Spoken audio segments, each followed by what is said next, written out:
So Andy, we're out in this beautiful location. We're both training for different distances. You've got a 10K coming up, I've got a 5K coming up. Not gonna lie, I've really enjoyed training, but now it's getting really close. I'm really nervous. I mean, I don't know if you still get nervous before doing races, but I am slightly bricking it. Yeah, I always got really nervous. It never changed as I got better and better. I guess just the pressure on me, or the pressure I put on myself, got more and more. And it was really important to me to try and toe the line between being too nervous and not being able to perform, and being able to kind of harness those nerves in lots of different ways in order to be able to actually use them to my benefit and to run better, because I was a little bit nervous. Do you still get nervous now? Lining up for, you're not trying to win the 10K that you're going to do, just for a mass participation race?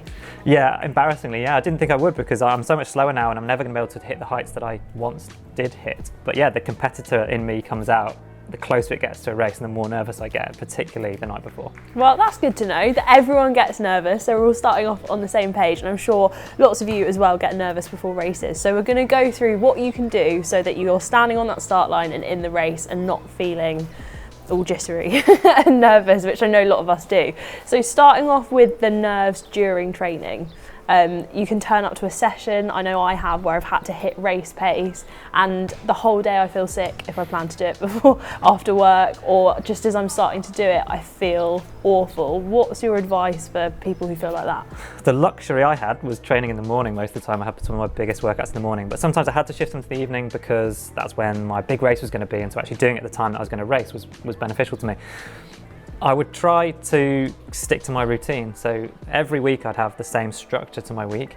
Every time I did a track session or a hill workout or a long run, I could have the same routine within reason. I appreciate life gets in the way, but going through the same dynamic stretches or breakfast routine or warm-up jog, listening to the same music if that's what you like to do on a run, just going through that routine makes it feel a little bit more normal, and ultimately that'll get you ready for the race day as well. So try and kill the time. I actually used to sometimes just read a book in the hour or so before a race to completely switch my mind off.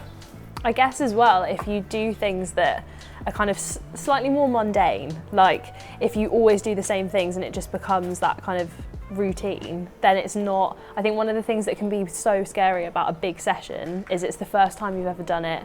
It feels really big, there's a lot of pressure on it, and it's kind of an unknown. Whereas if it just becomes, okay, I do this, this and this, and then I run, then it is that little bit less scary. Yeah, and remember that no one cares about it as much as you do. I think that's the biggest thing. Like, you put loads of pressure on yourself to go out there and perform in training or on a race, but ultimately you're only really answerable to yourself. So if you're enjoying it, and it should be fun, like not all of the time when it's raining and horrible and you're putting in a really hard session, but actually it should be fun. You should be doing it because you love it, and if you don't, then something's wrong. So yeah, it's looking at it in the right framing. And even when I was competing at the Olympics, someone said to me, well, in 3 or 4 days time everyone will be watching EastEnders again. And you're like, it passes really quickly for everyone else, but it's your focus, whether it's a local 5K, a half marathon, a marathon, or taking something on for the first time, or running in the Olympics. It still only matters as much to you compared to anyone else. So true. And you were being watched on TV by thousands of people in the Olympics, but I think for a lot of people, I know I've been on runs where it hasn't been going to plan, and that's what made me feel even worse. And then all I've got in my head is, oh no, this is going on Garmin Connect, or it's going on Strava. What am I going to title this? Do I need to explain myself? But no, everyone's going to scroll past it, and everyone knows that there are good training sessions and bad training sessions. So you just kind of have to accept that if it goes well, that's great. If it doesn't, then it's one day, it's one session. You can pick yourself back up, enter another race, enter another session, and it'll be okay. Yeah, people only ever see a snapshot of your training, and you only ever see a snapshot of anyone else's training. So in the same way as Instagram filters people's life to show, in most cases, the best things, that's quite often what people do on Strava or Garmin Connect, like you say. But again, no one else knows what you've been through. No one else knows where that workout or run fits into a grand scheme of a 16-week training plan or anything like that. So just trying to remember that, like you said, one run doesn't define how fit you are. Weather, stress outside of running, so from work or home life, has a massive impact. And in the lead up to a race or a big training session, things like sleep and nutrition, they're incredibly important. The more sleep you can get generally, the better equipped you are to deal with everything in life, whether that's mental health, and along with that, the kind of the nerves for a race, or whether it's like the stresses of day-to-day life or injury and recovery. It all comes with better sleep. 100%. I didn't realise for so long how important sleep and fueling is for big sessions, and now I know I've got intervals in the middle of the week and a long run at the end of the week, and so I have the two halves of the week where I'm focusing on drinking enough water, which I'm terrible at, and also eating right. Like, if there's no way you're going to do well in a session if the day before you have skipped breakfast because you didn't have time, or you've had a really small lunch because stuff got in the way, and then by the next day you could have forgotten about all of that, and then you're just suddenly really nervous and you don't feel prepared, but you haven't been prepared, so you're kind of setting yourself up to fail in a way. Yeah, and think about what you do during the day as well. That comes with, off the back of a good night's sleep, then what you're planning on eating and drinking. But also if you're working, particularly now more people are working from home and you're sat kind of in a poorly fitted chair or desk setup, and you're not standing up enough during the day, you're not walking around and getting your circulation and generally sort of stretching out a little bit, or standing upright even, that can have a massive impact on how you feel, and then ultimately how you feel impacts how nervous you're going to get, because you start to get those pre-race kind of injuries that aren't injuries because you start feeling everything. I think a great tip linked to that as well is goal setting can be one of the biggest things to help combat nerves. If you're signed up to something and the only question you've got in your head is, will I do it? Then breaking it down into different goals can really, really help. So when I signed up for my first ultra marathon, it wasn't, will I finish it, won't I finish it, as my kind of two goals that I was playing with. It was, okay, let's break it down into times. It's obviously very different to marathon where I had ABC goal of timings. Yeah. And with the marathon as well, I was so scared because I'd never run that far before, whereas with 10Ks and half marathons, you can kind of bash one out in training, even if it's not in your training plan, and then go like, okay, at least I can complete it. Whereas with the marathon, I lined up on the start line not knowing whether my legs could actually go that far. And I had probably an unrealistic A goal, but luckily I hit my B goal. So then even when I crossed the line, I'd kind of channeled that within the nerves, and then that made it slightly better. Yeah, I think there's different kinds of nerves. I was never nervous that I wasn't going to finish 1500 metres. I only had to run for 3.5 minutes. But I was nervous about the kind of pain that I had to put myself in for that time. You know, when I ran a lot of my best races, I felt or was physically sick afterwards because I'd pushed myself to the absolute limit. And actually it's quite hard to get into the mindset where you know that's going to happen. Like, if you want to win or be competitive, I have to push beyond what's even slightly comfortable. It's really uncomfortable and hurts. So I was nervous in that way, and a lot of people who are chasing a time will be nervous in that way. They might not be nervous about finishing a 10K, but they're nervous about whether they can sustain that pace and then kind of endure that uncomfortableness during that period. So I think that leads us on to what you can actually do about the nerves, other than, you know, the things we touched on already. And the first one I think we should talk about is visualization. Start by visualizing the race that you're going to run, and use the things that you've experienced in training to give you the kind of the fuel to know that you can do it. So if in training you've completed 1 mile intervals at the pace that you need to run in a 10K with very short recovery, then you're pretty confident you can hit that race pace. And you'll have the adrenaline and the crowds and whatever else is going on, and maybe your race shoes, for example, to help you on the day. So you probably can then piece those mile intervals that were separated by recovery into a longer piece to run the 10K. Same with any other interval workout, or 12 weeks, 10 weeks, 20 weeks, the last year worth of training that you've done. You can pull on that to then know how it feels to run at the pace that you want to run at, and visualize the spectators, visualize people that you might think you passed, whether you've got family out on the course. Visualize yourself crossing the finish line in the time, but being smart about it. Like, if you've set yourself a goal, don't visualize yourself running 2 minutes faster at the finish line, because you won't run 2 minutes faster. You'll probably set off too fast and run 10 minutes slower. And then I suppose a tool that I used a lot on top of visualization was, I worried a lot about what other people are going to think. Kind of, you sort of talked about Strava titles and things like that earlier. I was in the public eye, but found it difficult to dissociate the fact that no one cared about it more than I did. I worried that everyone else was going to be watching me when they were watching other people, probably. And I used to write down all of my worries, usually the night before. You know, you feel pretty good, you turn the light off to go to sleep the night before a race, and then all of the thoughts just suddenly rush into your head and you can't switch your brain off, and then you're lying there for hours. I used to write down all of the negative thoughts about what might go wrong, or the fact I was worried about other people beating me, or that maybe certain elements of my training hadn't gone that well. Then I would go back through that list of items, writing down a rational reason as to why that wasn't true and why that wouldn't happen. There's loads more reasons why you'll run well than why you'll run badly. And then crossing them off as I kind of justified my reasoning.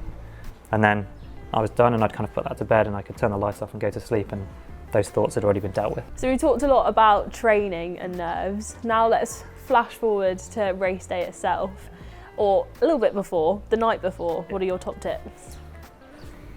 I used to just lay everything out, and I'm old, so this is pre-social media flat Yeah, lays. you didn't even post it on Instagram, Andy. No. You were just being keen. Yeah. Did you do it all neatly like a flat lay, or was it just like t-shirt, socks? No, I did. I used to laboriously pin my number onto my vest. I used to make sure I had my spikes and everything else that I needed in my bag, or my racing flats, depending on what I was running in. Didn't you forget something for a race once though? No, I was terrified that I would forget my shorts. So the number of times that I used to check on race day morning that I would look in my trousers to make sure I had shorts on. That was my biggest this nightmare. weird man in the room just going like... Yes, exactly. Nice, okay, cool. So yeah, lay things out, get prepared, pack your bag, and then potentially go through that routine of maybe writing stuff down or visualising things so that you deal with those thoughts before you go to bed. And then it's morning of race day. What's the routine that people should be doing? Well, the same routine that you've done in training. So anything that you've done for a long run or a hard interval workout, depending on the kind of race that you're running, take yourself through that same routine. You won't want to eat breakfast, but you do need to eat. It can be really hard. Like I always found the adrenaline and I'd be shaking and jitter. Even thinking about it now, I get a little bit of that adrenaline. And I would really struggle to keep food down or to want to eat. But I could force myself to do it as long as I had enough time before my race to feel comfortable doing that. And then it's following your routine and I just wanted to be on the start line. So I wanted to get as quickly as I could from waking up on race day to being on the start line. Yeah, and I think the practicing and training is so key as well, and having like those little things that can get you through. Yeah. Like if you are going abroad for a race, having your favourite porridge sachet that you've had in training or a little cereal bar that you've got in your pocket, and also factoring in how long you'll have before as well, because there are some races where you have to get a bus ridiculously early, and then if you usually eat 2 hours before, then you have to play a bit of mental maths of what you're actually doing. Yeah, but control the controllables. Like take with you what you can. Maybe that's porridge or a cereal bar or a piece of fruit or something. But ultimately, don't be too tied down. I always have to eat 2 hours before, or I always have to eat this particular thing. You might have flown to a foreign country and you don't have that with you. And if you're too reliant on a very specific routine and a very specific, I must do this or I'll run badly, then that is a recipe for disaster. You need to have some flexibility in it.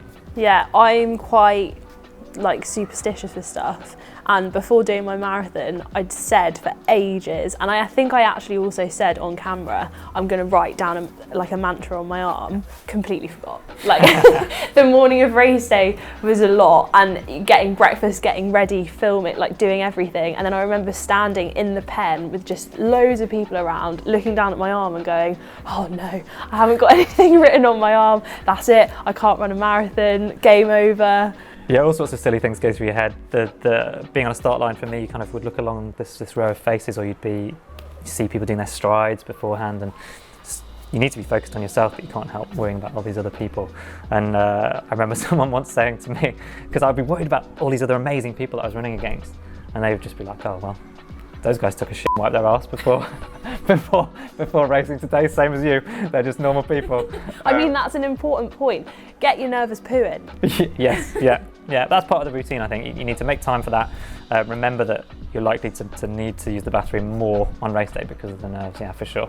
Now, not every race is going to go perfectly. I'm sure you've experienced that as well. If you've had a race that hasn't gone to plan, and then you're lining up to another one, and you've got that kind of, not failure, but you've got that kind of recent history of something not working well, how do you then tackle nerves? Like if someone's DNF'd or if they've had an injury or something like that? It's natural to dwell on the negative things. Like you could have had 10 amazing races and out of those 10, one went badly, but that's the one that you'll remember. Yeah. But I do think you need to force yourself to remember all of the reasons that you'll run well. There's far more reasons that you'll run well than that you'll run badly. So remembering that, and then once you're into the race, drawing on previous experience. So if you're in a 5K and you know that it's 1K to go, then maybe visualizing a 1K rep that you did on the track. You know exactly what that feels like. You know it's 2.5 laps. You know how far that is. Same as in a marathon, you get to a certain point and you know how far it is to go, whether that's 5K to go, so that's one park run to go, or breaking it down into bigger chunks like that, where you have a really clear point of reference, you know what that feels like. I guess as well with that visualization, I know Anna, when she went to Boston, when she got there, and it's quite famous that you pass the, is it City Go sign? Yeah, the Sit Go sign, yeah. And then there's like a left. Yeah, there's a right left and then left to finish right it, and then yeah. left.